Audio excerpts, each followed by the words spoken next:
Charlie Langton joins us now with more. Charlie, break it down for us. Well, I'll tell you what, there was quite a discussion about animal sacrifices for religious ceremonies in Hamtramck. In fact, the city council brought out a lot of people, both for and against. But I had a chance to go to Hamtramck and kind of get a little feel for what this is really all about.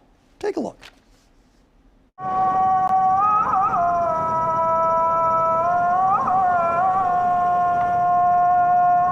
Do you think, though, now that it's legal in Hamtramck to sacrifice the animal, that people will be doing it in their backyard? Yeah, we do it. Would you do it? Yeah. I don't think that's okay, because where the blood is gonna go. Instead of going like an hour away to the farm, they can do it at the house. My opinion is not safe. But so you sacrifice the animal every Eid al-Adha. And then you come back and eat it. With the family. It's like a turkey day. Yeah. Like Thanksgiving. Yeah, like Thanksgiving. But there does appear to be a state law that allows animal sacrifices for religious purposes, and the Hamtramck City Council knew this. There's no way we can ban it. There's no way we can prohibit people from practicing it.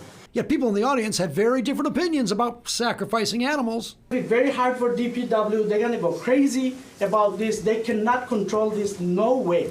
You could go to New York City to have Yom Kippur celebration for the Jewish people of the Jewish faith. On the streets, on the sidewalk, they have hundreds and hundreds and hundreds of chicken. They slaughter it not even in their houses, on the public street. Keep it down, please. Keep it down. Please. So despite all of the controversy and the opinions back and forth in the city council, it was approved. It was close, but it was approved. So here's what you have to do. If you want to slaughter an animal for a religious purpose at your house, you have to notify the clerk at least a week in advance. And then the clerk afterwards, or someone from the city, will have to come out and make sure you clean up everything, and you must make sure that it's not open to public view. They had some penalties in the ordinance. First reading, they got rid of the penalties, though. So this is really a religious ceremony. And what's interesting about Hamtramck is for years it was banned.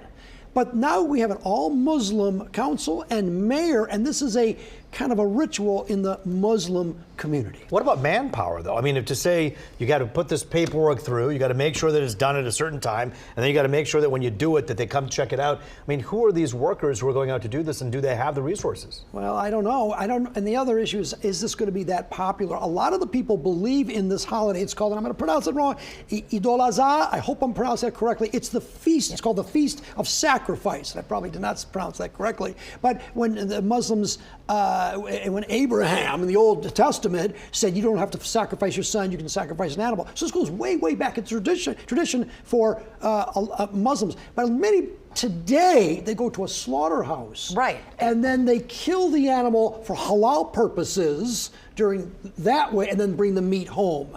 And then you use the whole animal. You give some to the poor, some to the family, some to neighbors, that type of thing. And that, I feel like, wasn't really, you made it clear in that story, but all along, maybe people aren't really getting the whole story. This is something that would happen perhaps at a facility. They're still eating the animal, but it's also done for religious purposes at the same time. And that's true. And there seems to be a small minority of people, though, in Hamtramck that do want to have the slaughter at their house.